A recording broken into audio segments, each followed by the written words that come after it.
Whatever you Of course. but yeah, it's gonna be in English. Oh, thank you. we want a global appeal, you know. Amen.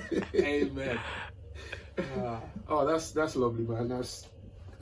What do you call it? Like you wake up in the morning and you need a bit of a laugh sometimes, you know. You just want something to start your day right. Yeah. So what's your routine? Oh, my routine is literally the first thing I do when I wake up is go on my phone and, you know, Instagram, Twitter, Snapchat. See who's booked. See if I've got any more bookings coming in. See if my bank account is doing alright, if I'm surviving. And yeah, literally that. And then I have to go to my grandma's room and make sure she's still breathing because boy. Oh, so you live with grandma? Yeah, I look after my grandma. Oh, so, we're gonna talk about grandma because they're course. special if you have them around, you know. Yeah, man. If you're lucky to have grandma, whether that side or mom's side, always special. Yeah. All right, ladies and gentlemen, I go by the name of Teddy Abrokwa. That's a nice way to start the morning, right? Yes. So today I'm here with a young Londoner who, you know, I rate very highly, not just for his skill on the decks, but for the fact that he's set a mission for himself, which will be coming to reality very soon. He's got a lovely project that we'll be talking about. I rate people who want to give. I rate people who want to create opportunities. And it's even more significant if you're still in your uprising in a game, you know, you're still coming up in a game and you find a need to help others come along with you because there is so much room at the top. It's not just for one person if you can do it. My guest today is one fine gentleman, always smiling. He's got a smile on his face anytime he's behind the desk. Did I say desk? You know, I've got a 95 in my head. It's fine. Behind the desk, the decks, they're all the same. All the same. So behind the decks, he's got that wicked smile. He's been described by some of industry legends as, you know, the future, and also the hottest DJ in town, or the hottest DJ on the scene. My guest is DJ, producer, and also somebody who's building a very solid platform called The Journey, Jeremiah Asiamah. Amen. I need to mention the name like a Ghanaian. Yeah. Jeremiah Asiamah in the building today. Welcome to the Soundboy Session, my brother. Thank you, my brother. How are you? Very well, very well. Yeah, I'm getting a bit hot. Yeah. These lights are not doing me any favors. They're not helping. Yeah, but we'll settle down. Anyway, welcome to the session, brother. Oh, thank you, man. It's been a pleasure because you know, when you hit me up to come on this show, normally I don't really do stuff like this because it's not within my interest. But then, you know, when you told me about it, I was like, you know what, this is an amazing thing you've got going on here. And yeah, it's just a pleasure to be here, man. So yeah, fantastic. You know, particularly with your schedule, you know, you've got a new show. Congratulations on that. Yeah, anyway. Yeah, new show on BBC. One extra. Yeah, I think I'm actually one of the youngest people to ever have a show full time on BBC. Congrats, so, man. Yeah, man. Well deserved. Thank you. Because you put in work before that. I mean, we're going to talk about your journey, but before then, my particular interest, before we get into any other conversation, is about the journey. Yeah. Yeah. So, yes. in terms of the youth project. Exactly, the youth project that you've embarked, you've set upon yourself to make it come. Is this the first one? Yeah, it starts on March the 7th. Fantastic, a day after Ghana independence. Exactly. Was that a plan? You know what? Was it coincidence? I'm gonna be totally honest with you. That was complete coincidence, and I didn't even realize Ghana Independence Day was on the 6th, and then my session was on the 7th. So yeah, man. I mean, God does things in miraculous ways on purpose. So there was obviously a reason why that's happened. And my show falls on a Friday as well. So you know. So it's going to be you take that energy from the show right down to the workshop. Right down to the workshop. Let's talk about it. What triggered that vision?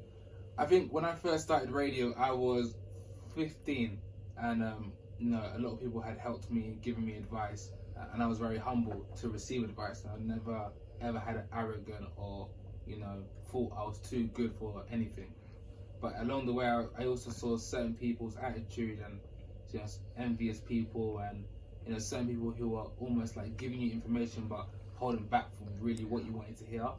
And I remember speaking to my mum and my grandma, and they're very big Christians. They believe in God highly, so they started quoting Bible scriptures to me. Yeah, and she said to me, "Yeah, each of you should give what you decided in your heart to give, not reluctantly or without, like, you know, without compassion. Just do it because you want to give." And I thought about that, and I was like, and she said, because God loves a giver. And I thought about that, I was like, you know what? I'm in a great position now. Like, how much greater would it be for people to look at me and realize I'm not going to be one of those young people who are in a position to just keep it to themselves. Like, I want in the next 2, 3, 5, 10 years for there to be 10,000 more young people like me who are just coming from a really difficult background when they first started, to being able to DJ across the world and talk on national radio every Friday. So that's the main reason why I done this, man. That is fantastic, man. And yeah, I saw the post on Instagram, the number of people that I'm sure were interested in this would be so huge. Yeah. How was the shortlisting like for you? That was the hardest part, because it was me and a team of people. That I want to big up my team as well, because they sort of put a little bit less pressure on me. And we were literally going through every single application. Like, normally I would assume you'd have like over 700 applications and you're just like, okay, I'm only going to go for the first 200. But we literally took, I reckon, took about 13 hours in one day after people finished work, just to go through the shortlist, then get to 20 people, and then get to 10. So I can relate to that. I work with the National Health Service, recruiting doctors. Yeah. So for the last 80 years of my life, I spent doing shortlisting. We do like 20,000. It's horrible, isn't it? It's but because you don't want to exclude anybody who's potentially going to be the lifesaver or the next star in my situation. So I'm like, it must feel, some of the application you go through and you're like, oh, I can relate to this person. Was that the feeling that you go from some of them? Like, this is like me as a 15-year-old with dreams and aspirations. Yeah, there was definitely one person who said to me, look, if I make it on a journey or not, like, I'm going to make my mum proud regardless. And when I saw the mum part, like, come on, everybody loves to please their parents. And it just hit me. Another girl, she was autistic, but she feels like nobody really represents autism in the radio industry, and nobody gives people with autism a chance. But I was like, when you look at it, some of the biggest people in this world that own the biggest corporations are autistic. So who says we can't give an autistic person an opportunity to be a radio presenter and communicate with people? Yeah, Mostax, the artist, exactly. He was quite open about that, and I salute him for that, because particularly for these years, the awareness is there, but it's not as you would want it to be, because there are so many kids out there who are autistic, and that shouldn't exclude them from doing what they want to do or what they love to do. Not at all, and that's exactly why we've made the journey, just to inspire and hopefully give people more of an insight on how to get to that next level. So you got 10 people that are coming on the journey. 10 people. I mean, they must be so proud of this, because I've seen you posted a few of them and their bio. Yeah. It's interesting reading how energetic they look, and their kind of ideas. I can't wait, man. I'm definitely coming for the next 3 weeks. I'll make sure my Saturdays are free in the morning. Just come round, Yeah, man. Come have a look and see what we're doing. And where is it happening? Is it open to the public? So no, this is the thing. So we wanted to make sure that we made it special for those 10 people. However, I didn't want to exclude anybody that didn't get the opportunity to come down. So what we're doing, we're making sure that all the talks that happen on the days are listenable on online platforms like Mixcloud, etc. So making sure everyone who wasn't there still gets a taste of it, because at the end of the day, like, the funniest thing about life here is that people will tell you the same things over and over again. You just need somebody who is in a bigger position than you to tell you. To emphasize, yeah. Exactly. All you have to do is like, work hard, don't give up, work hard, don't give up. And you're like, oh my days, really? I didn't know that? Of course you knew it. You just needed someone that was in a position that you wanted to be to tell you again. So you got the next, from 7th of March, and then successive Saturdays. So 3 Saturdays you go. I sound like the spokesman, right? Yeah. Now I'll give you an exclusive now. So after the workshop, after the 3 Saturdays, 5 people will be going to BBC to do work experience there, and 5 people will be doing a radio show on Rinse FM. Then after that, we're throwing a club night in a legendary London venue called Amira. Oh man. Next to London Bridge. So this is a typical DJ's dream, man. Yeah, right. DJ's plan. You work it out in a way. Come in, learn, and then have some fun afterwards as well. What are some of the activities though? I mean, just yeah, briefly, so I know a lot will be online. yeah, so some of the activities that we're going to be doing there are like, you know, learning about links, like learning how to introduce songs properly. You're a man that I know is very good at his radio job, trust me. So I know when it comes to giving energy to certain songs, you can do it. Certain people, they want to do it, but they don't know how to do it. So it's teaching them stuff like this, interview skills, like, you know, I'm gonna be real. Soundboy is giving me probably one of the best interviews I've done already. I'm gonna be honest, like, Gas, man. from the intro to I ain't gonna if we're treating her. I appreciate that, Right. I appreciate that. You're too humble. You are too humble. You know the Ghanaian upbringing. Yeah. They teach you humility as part of your daily chores. You know, Standard. grandmom is gonna instill that in you. I'm sure when we start talking about Ghana, it will come up anyway. Of course. Listen, man, we've got to be proud of where you're from, or you know your origin. Otherwise, if you don't know who you are, you never know where you're gonna be. Of course. You get lost. Yeah, man. Simple as that. So humility has always been one thing, and I've seen that from your you know your clips. This is the first time we meeting, but you know it's like I see we've been chopping it up for years. Yeah. I've seen from your posts, you know, your interaction with people. We mentioned about the journey, but just to find out a bit on that. So anybody who's it's not going to be a one-off event, right? 100%. So we're going to see. We're going to have judging from this one, we will most likely. I'm saying, unless God comes and takes away me tomorrow. No. God, please. Amen. We need him for another 100 years. We need the parties to be jumping. We're looking at another journey in September. Maybe even a journey for 50 people. Just really expand it. And one of my long-term goals with the journey is to potentially turn it into a college, man. Just like a hub for people that really want to learn. It's already done. Yeah. Amen. But it's already done. Yeah, man. You've done all the hard work, you know. So how long did it take? I mean, final point. How long did it take in getting this, you know, actually to take off? Because it's almost there. We're on the runway now. I'd say it's taken me almost, if we're in, I take about 6-7 months just to get 3 weeks sorted, and it's been the hardest. Like, I've been doing it by myself, so it hasn't been easy, but it's rewarding, man. Sole proprietorship, I mean, the rewards are good, but when it's even for a better cause like what you're doing, then that's the only satisfaction you can take from it. It's not profitable, but it's what givable. Exactly. Or is it charitable? Yeah. Yeah, in that sense. You mentioned you got on radio at 15. Yeah. That's where some of our connections are, you know. Yeah. Started early. Before I got on radio, I would wake up in the morning. That is all I ever wanted to do. So I'll be planning my playlist. So I did my first mixtape with a cassette. No way. I'm telling you, I had the CD. You know, one of those stacks. I mean, it's typical in Ghanaian homes. Ghanaian homes next to the TV.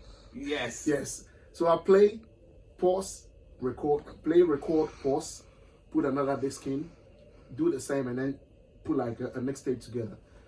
And then when I got the chance to be on radio, it was they were having a similar event, you know, for like teenagers. You know, if you want the opportunity, it's a talent show, whatever you want to do. So I knew that if I go and I say to them that I want to be a DJ, they're not gonna give me the chance. So what I did was I told them I want to read the news.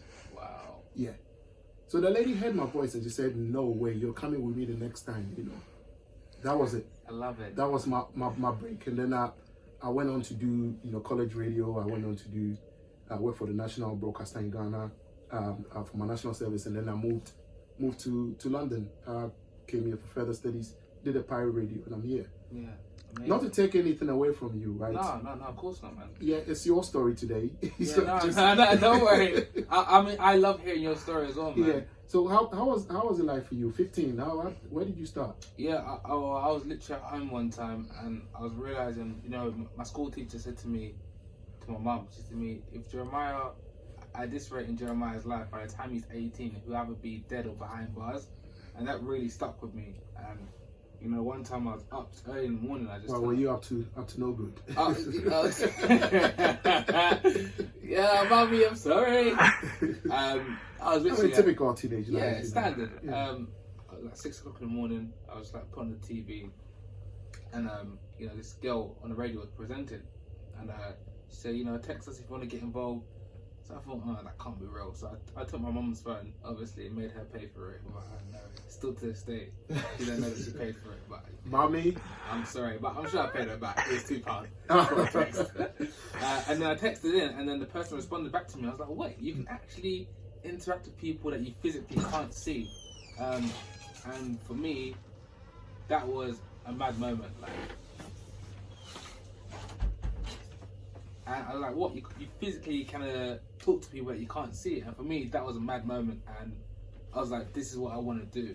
And I said to myself, I'm going to continue going, and I'm not going to give up until I have an opportunity. And then I joined Represent Radio. I want to say a massive thank you to them because they've had me for the last 6 years. Fantastic. Yeah, they've been like my journey in a sense.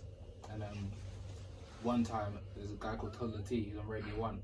Oh, Toddler, smashing producer. Yeah, man. amazing producers, worked with literally everyone, like in the UK, Fredo, Young T and Bunty, Oh, man. list goes on. And he saw me DJing one time because he came on a guest on my show. He was like to me, yo, like, you're one of the best DJs I've ever seen. Oh, wow. And yeah, I asked him if I could help out. And Toddler is no Toddler in the game, you know. Toddler is no Toddler. Yeah, this is why Soundboy is a bad man presenter, you know. I didn't even realize what he just said. It's a baby Toddler. Yo, this is why you're the real man, you know. No, thank you, man. I love it.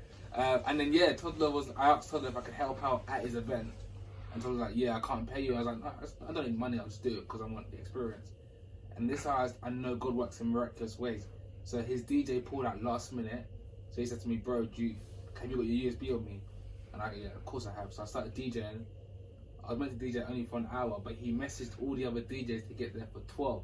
So I should have come up at 11, but the last DJ came an hour late by accident. And then a BBC... It wasn't an accident, by the way. It was God. Exactly. Amen. Exactly. And then a BBC producer saw me in the last 5 minutes before the end of my set. He said to me, who's this guy? I want him on the radio. Wow. That was it. So no interview. No interview. Listen, man, this is where preparation actually comes to play. Because, Yeah. I mean, you probably, if you didn't have your USB or didn't have anything on you, Yeah. that would have been a missed opportunity. Of course, 100%. So have you been like properly honing your craft? You know. Yeah. Because the reason why I ask is, you know, we'll talk about Asiamah versus. Yeah. Oh my days. We'll talk about Asiamah versus. But your style of DJing, that's why I wanted to speak to you. Because the energy and then the confidence to play certain tracks, you know, you're not scared to change the tempo, you're not scared to change the genre, you're not scared to none of that. And that's what I admire, you know, because I'm not particularly about DJs who just play the hits. No. Yeah. Take us back. Give us the number one song in 10 years ago. Yeah. Or 20 years ago. Yeah. You know, Yeah. that's the vibe. So I'm like, how did you get that skill up to scratch? Bro, I can't lie to you. This interview is amazing, man. Like, I'm learning so much about myself that I even forgot. How did I even learn that? I feel like it's a bit of everything that I grew up on. And I know it sounds very cliche, but you know, like growing up with my mum and like my grandma, like, you know, there's like Daughters of Glorious Jesus that be playing in the background. Oh yes, yes, yes. That is the track, man. Bro, like just those like high life tunes. The production, you know, is one of the best that you can ever hear. I'm going to play that on the YFM show. 100%. That is like one of the best sounds you could hear. And Kim, you help me? What's the studio? Megastar. That was the record label back then. Okay. Solid studio. Yeah. When you go to Ghana, I'm sure he will lift up. You have to go see the making of that. Yo, so like it was, you know, just those sort of tunes, and you know, Castro, Toffee. That was the more like the Ghana side of it. And then, you know, as I was growing up and I was first starting about radio, it was more like UK garage. And I was like, wait, there's no way you're gonna see me just DJ one genre. Like, impossible. I love too much music. I was thinking, okay, one time I was DJing at a church conference, right? And I saw there was like the black crew, and then there was the white crew. And the black crew said to me, can you play Afro beats? And the white crew said to me, can you play house music? In my head, I'm thinking, alright, they help me. How can I cater for two people? So I said, okay, cool. I have Adonai, Castro, and Sakodia, and I had like a house song called from Fatboy Slim. And I mixed it together, and everybody danced, and nobody stopped. And I was like, wait, I might be onto something here. Yeah. And from that moment, I said, every time I DJ, I don't care what country you're from, I don't care what your background is, I don't care if you don't like Afrobeats or house music, I'm gonna make you like it. I'm just gonna go in. And that's what I do. And I feel like my energy sometimes is just so infectious. Not to boost my own trumpet, but you know, DJs that just stand still, you seriously need to pray, because I don't know how you play music and stand still. Like, that means you're not doing your job. Oh, you're not enjoying it? Yes. And then if you're not enjoying it, how do you expect people to enjoy it? This is it. I say to myself all the time, if I go to a dance and the DJ plays It Takes Two and he drops Betty Wright, yo, my hat off to that DJ. I love it. Because he knows what he's doing. Yeah. You understand? It's not just a case of be sitting there and then pushing buttons. I mean, now there's a sing button. Yeah. But when we were coming in the game, there wasn't any sing button. So you've got to, your movement is the sing. Yeah. Basically. Yeah. And you've got to just get people going, man. I used to put a towel over my screen so I couldn't see the BPMs. I used to force myself to learn it because I couldn't afford CDJs. I couldn't afford vinyls, and I was probably past vinyl era, so I used to use my laptop and just cover it.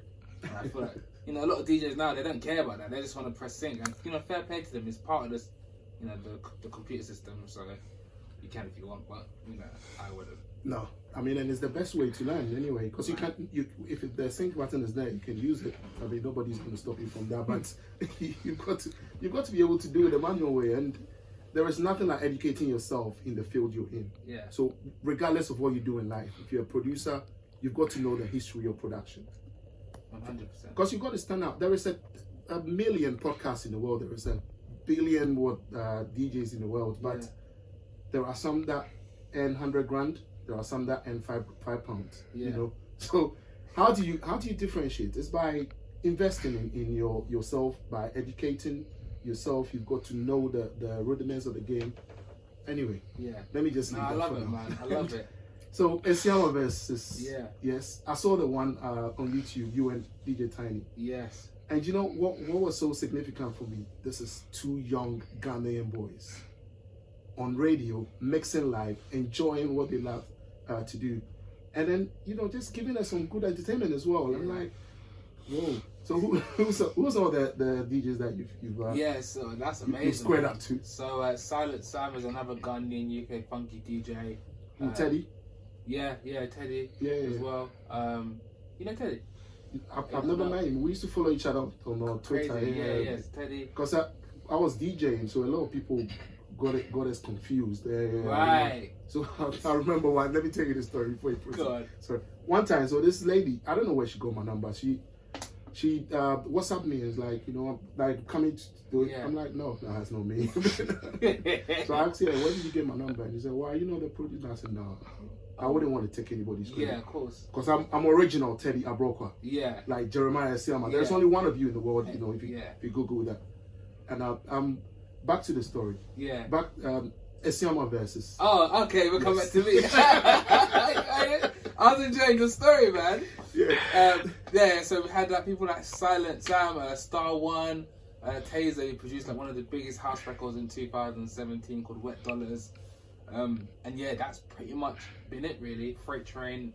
The list goes on, to be fair. So the verses, how is it like? Do you agree on the kind of music to play, or is just freestyle?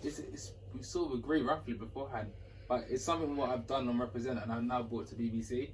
So we have a genre clash on One Extra. Yeah. So me and the DJ pick a genre. So it's almost like back in the day what I used to do, now on a bigger platform. Exactly. And it works. It definitely works. It works. So yeah, man, it's nice to hear back about your journey, because sometimes it's so easy to forget about how far you've come, and you worry about how far you've got to go. So which one did you enjoy the most? Oh. No, I mean it's not a case of putting anybody. It's all in the name of fun. I think DJ Tiny, because he stormed his official DJ. I enjoyed that one too. Yeah, that was fun. That was a lot of fun, and you know, just looking in the bigger scheme of things, like 3 Ghanaians all connected together, like Stormzy, Tiny, myself, and like, you know, Tiny would play like a dub plate from Stormzy, which is like, you know, Stormzy saying. Yeah, I heard one. I was like, I've never heard this one before. Yeah, I know, and like he's obviously Stormzy's official DJ, so he's only going to have a Stormzy dub plate, and that for me though, I was like, yeah, this is a lot of fun. The Soundboy Session, Jeremiah Asiamah here, you know, dope DJ. I salute DJs, man, who are not scared to just do what they enjoy and then what they are confident about that's going to change the dance. And that's what he does. Hey. I've got to ask about, you did a recap of your 5 favorite moments, and then one of them was about you drinking on stage. Ooh, with Tiny Temper. Tiny Temper. A whole bottle of vodka. God damn it. Last time I attempted that. You know, when you are, I mean, now my recovery is very, very slow now, so Yeah. I can't do the vodka. Yeah. I do gin now. Oh, so you got gin? Yeah. Gin and tonic? Gin and tonic. Wow. Yeah. You're really slowing down, isn't it? Yeah, come on, man. Because we've been around, you know. I'm going to be 40 this year. No way. I am. Congrats. Thank you don't look a day old. That's the Ghanaian genes. They have good heart. Yeah. That's it. The watch it does help. You know, the jollof rice as well. Watch it. I ain't had that in a long time. I need to up my Ghanaian cuisine, man. I've been slacking. I think the last meal I had was fufu, and light soup. I need that. You need the watch it. You need the watch it. Watch it. So my recovery is a bit different now. Don't like when I was 18 and I attempted that. Yeah. So did you know that was going to happen, or it was just random? Were you in the crowd? So I just finished DJing about like 4 o'clock, 5 o'clock in the afternoon. Tiny was on at 8 o'clock, and I messaged Chelsea, who's Tiny's official DJ. I was like, you know what, bro? It's my first time being at Ibiza. I'm 19. When Tiny performs drinking on a bottle, I'm gonna come on stage and drink the bottle. He said to me, "Are you sure?" I said, "Don't worry, I got this." So that whole day, God forgive me, I fasted for the wrong reasons. I didn't have no food, no drink. Oh no! I just made sure the only drink I drank was that vodka. Oh my days! You were proper trying to live the dream. I was trying to live the dream, and that was the silliest decision I've ever made in my entire life. How long did it take to kick in? 2 seconds. Oh my! So what? Were you carried off stage? So what happened that the video didn't show, right? Is that straight after I finished drinking, I think it took me about 30 seconds. I started wobbling. Then I went backstage to the after party, and I was on the couch like sleeping. I was sleeping. That was a nice way to have an early nap, you know. Hey, it was a nice way. And I woke up and I didn't remember anything until I saw a video. So you know. Wow, but I saw the video. I'm like, whoa. This was like, yeah, but someone like Tiny, you know, he rates you very highly. You know, what's the connection though? Oh, so once again, when I was younger, like I always looked up to Tiny Temper. Pass Out was one of my favorite tunes. It just, you know, it was 10 years. 10 years, not long ago, like a couple of days ago. And you know, growing up on Tiny, and one of my favorite lyrics on Pass Out was, "Now I drive past the bus I used to run for." Oh, memorable, man. And that was a lyric that I always still want to achieve, and like on a bigger scale, you know, not just driving in the Rolls Royce or you know, in a Range Rover, like Lamborghini, whatever it is. You know, the credit is good now, isn't it? Yo, hey, my credit's good, boy. So yeah, man. And then Tiny's been one of those people that's always just been very supportive. Like, you know, that whole Disturbed London camp, you know, from when I was 16, they were just helping me out, you know, whether it was shows, whatever it was. And, you know, that was a connection I saw built myself. I interviewed him and I asked him for work experience. Since then, we've always kept in contact. So. But that's remarkable about you, your desire to learn. Yeah. And your desire to make yourself available as well. Oh, you can never be too good. You can never, even the greatest in the world isn't the greatest. Yeah. Because there's always somebody out there greater than you. Yeah. So as long as you know your position and know what you're capable of, that's the most important thing, man, right? 100%. And it's taking you this far. So you look where you've ended up. You know, you took over Charles's show as well. Yeah, man. Yeah, Charles is a lovely guy. You know, like I said, I know a lot of DJs that probably wouldn't show me as much love, but Charles was showing me the most love. But you've also got to give yourself some credit too, because if you were not suitable, or if you were not deserving of such a position, I'm not sure he would have recommended you in any way. No, or even be comfortable to hand over such a prestigious time slot. That's one thing I feel like I lack a lot, and I think it's because maybe just the way I was brought up, but I never like taking credit too much. I always like being the most humblest person in the room. Of course, yeah. because the moment I start coming around, like, yeah, like, you know, I made this opportunity myself. You know, sometimes it can be. I mean, I just don't think that's a good thing to do. But I understand what you're saying, and I feel like when I do take gratitude for it, I always like to thank God. And I thank God for giving me the opportunity to, you know, be here with you today or talk on national radio. So, yeah, I mean, you know, I put in the hard work, but obviously God helped me get to where I need to be. So. And then not taking it for granted as well. Oh, you know, yeah. Just appreciating the fact that I've come this far with God's grace. I mean, that's where the blessings keep multiplying, my brother. This is it.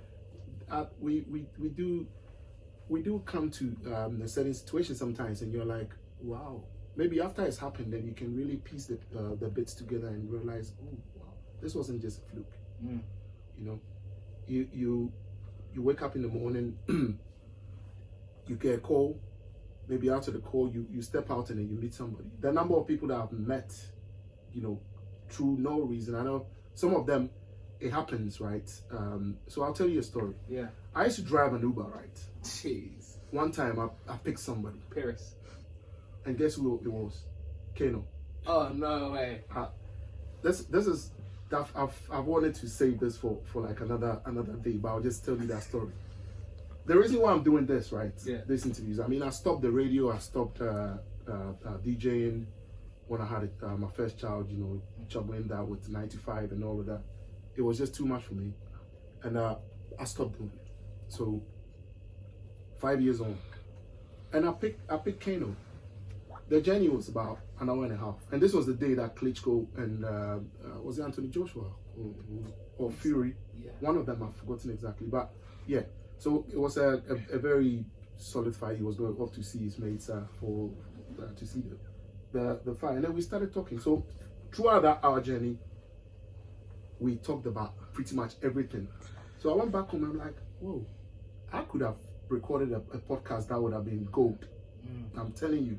Because the conversation was crazy, man. But anyway, some of the things opportunities that come in our lives, you know, we take them for granted. But another day, you realize, you know, this is the reason why it happened. But you're going to Ghana. Let's bring it back to the conversation. No. You're going to Ghana soon, all right? Yeah. I love you, man. I love you so much. No, it's some of the things, you know, that happens in our life. Yeah, and I hope people really do. I mean, you've been doing this for a long time. I'm sure, like, there's a reason why you're always presenting on this radio station, because, you know, your voice and your energy and your passion comes through. Like, I'm sure you could. If someone said to you, talk about radio, you'd be here all day. Oh yes. And I love it. Oh so, yes, absolutely. Yeah, please don't ever stop, man. I enjoy it. And don't ever stop as well. You know, because there is a few DJs that you can enjoy. Yeah. And you're one of them. I listen to your Friday shows now. Making a dark man blush. Yeah. I used to love listening to Charles on the Friday slot, and we've been enjoying it much better, you know, because it's my Ghanaian brother too. Yeah.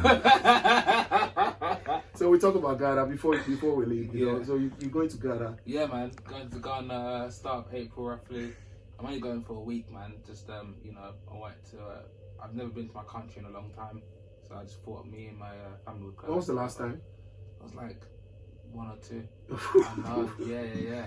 A lot has changed. Yeah, I'm not surprised. I'd like to think a lot has changed.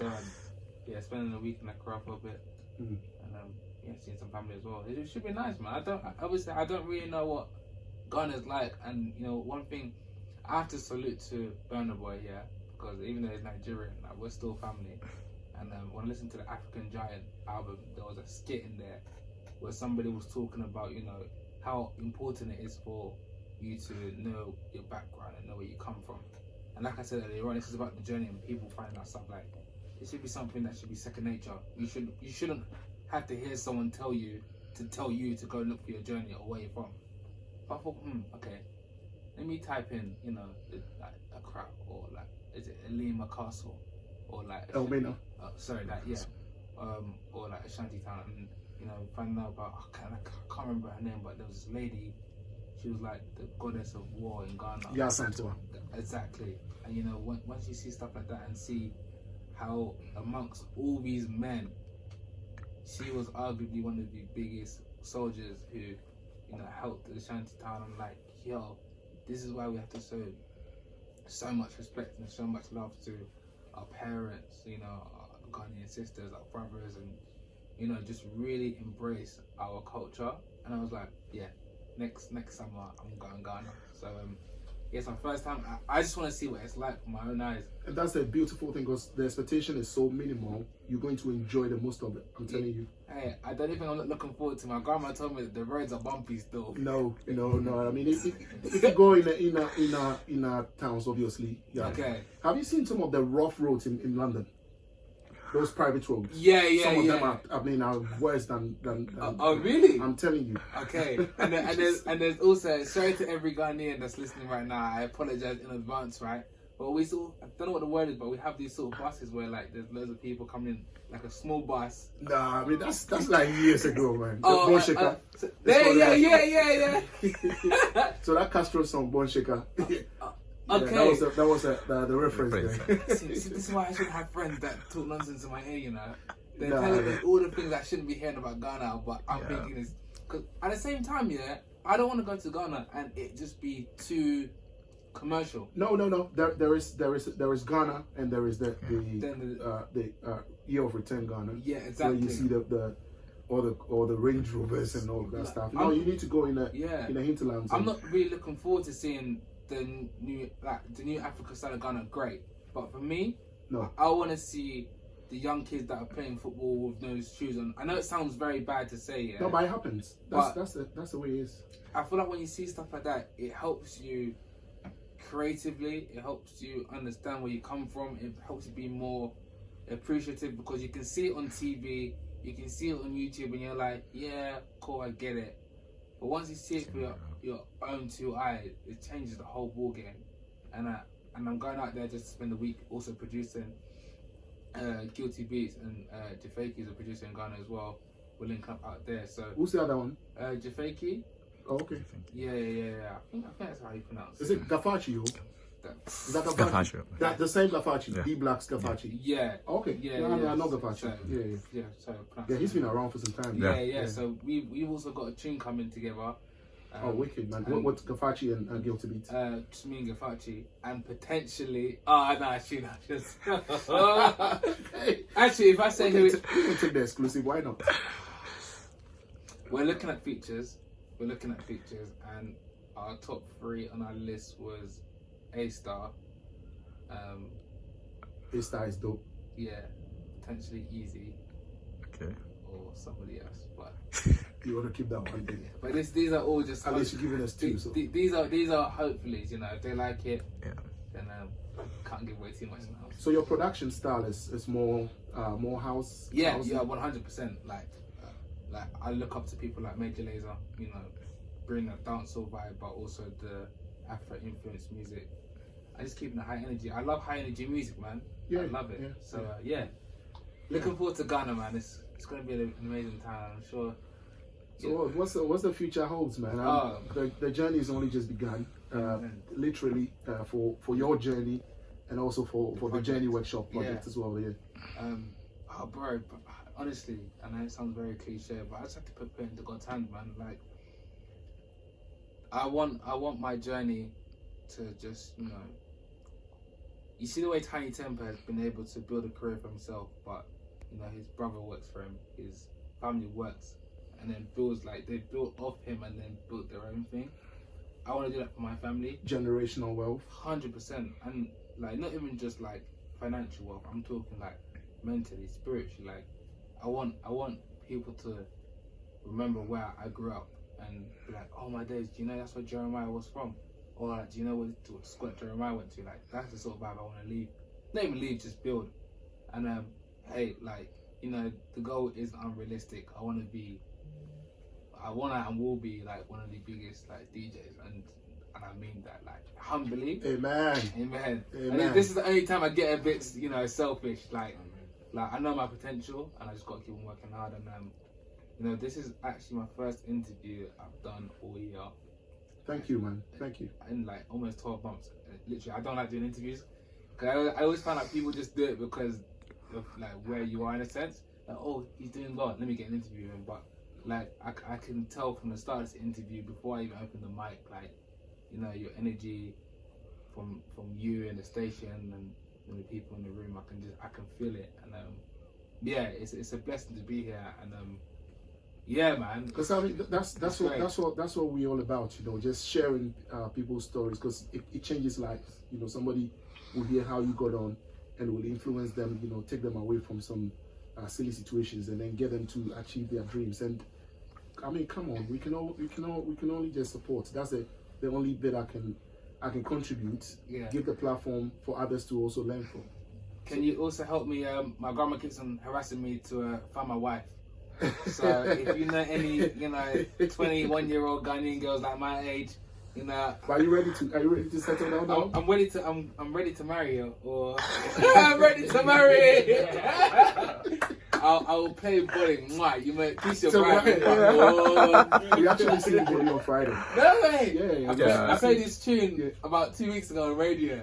Yeah. Kiss your bride. Yeah. Bolly is amazing, man. Yeah, Reggie and Bolly. Yeah, of course, man. So they're smashing. They've got a show coming up on Friday. Yeah. I can't wait to listen to that, man. They are. If I could collaborate with them on a dancehall sort of. We're gonna work it out. Don't worry. Yeah, that's minor. Because they're legendary.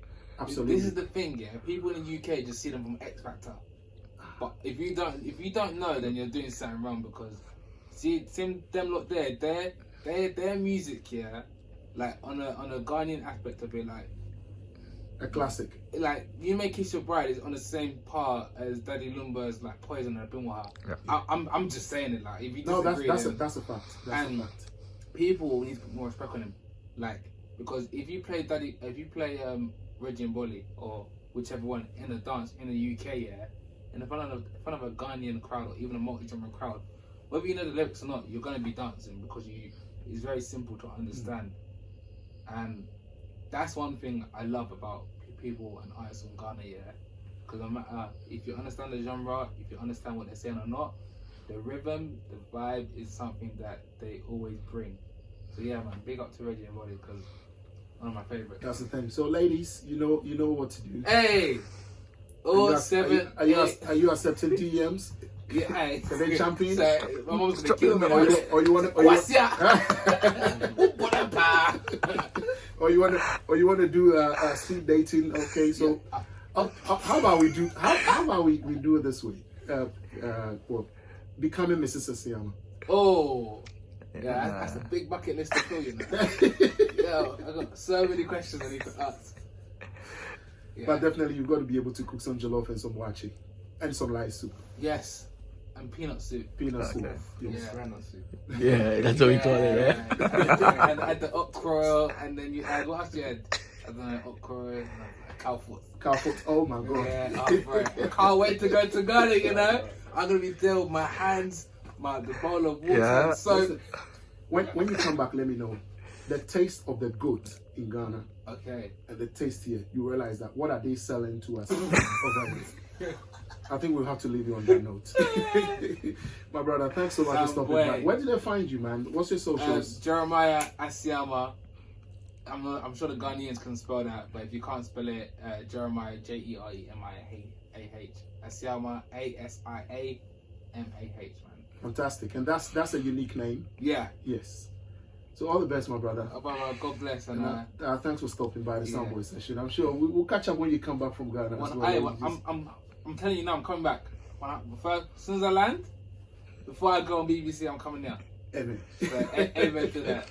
And your show is on One Extra every Friday, 7 p.m. Till 9.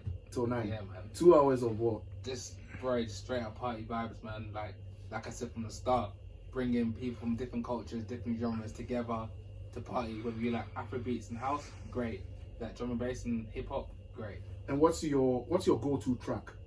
Oh, what? Maybe let me make it 3. What are the 3 tracks that saves your sets or revives them or pumps the energy higher? Oh, that's a good question. Okay. DJ Khaled, All I Do Is Win. Because then everybody's hands go up and they stay there. That's always there. Deneo. Oh, no. Yeah, Deneo Party Hard. He's going to Ghana this Friday. Yeah. We've got a rooftop party for him. No way. And then I'd say I don't know, it's so cliche, but I don't You know, I don't like playing the original no more, but I play a remix version that me and my boy made of Burna Boy's Yeah. Yeah. So we played that, and then but it's a remix of Usher's Yeah. Oh, wicked. So, So you mashed it up. They mashed it up. So, but yeah, but if I'd leave that one out personally for me, and then I'd go for something more like, I don't know, like a Dawn Penn. No.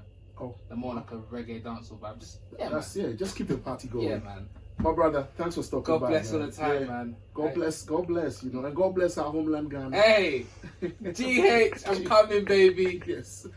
All right then. So yeah, we'll catch up. 100%. Nice one. God bless. Nice. That was fun, bro.